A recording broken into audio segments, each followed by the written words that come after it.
নমস্কার বন্ধুরা, সিংহারাস প্লেটে আপনাদেরকে স্বাগত জানাই। আজ আমি বানাবো অনুষ্ঠান বাড়ির মতো ঝরঝরে ফ্রাইড রাইস। এখানে আমি 800 গ্রাম চাল নিয়ে আমি চালটাকে কিছুক্ষণ ভিজিয়ে দেবো।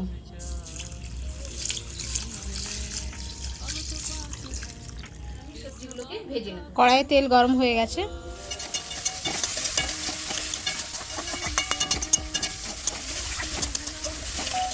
ওই একই তেলে ক্যাপসিকামগুলোকে ভেজে নেব।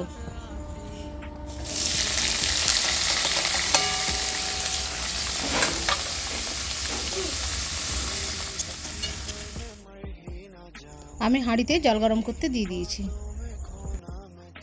জলটা ফুটে গেছে, আমি এর মধ্যে মশলাগুলোকে দিয়ে দেব।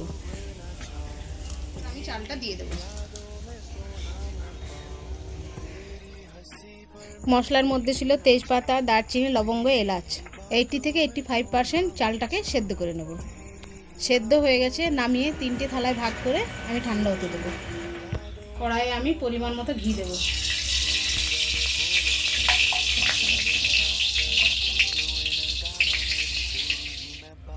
আর দেবো গরম মশলা।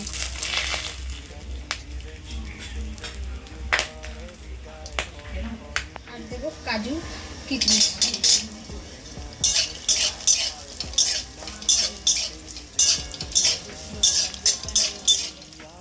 এবার আমি দিয়ে দেবো ভাত। আমি ফ্রাইড রাইসে অল্প পরিমাণে সবজি দিয়েছি, আপনারা চাইলে আরও সবজি অ্যাড করতে পারেন। মতো চিনি দেবো, পরিমাণ মতো নুন দেবো, ভেজে রাখা সবজিগুলো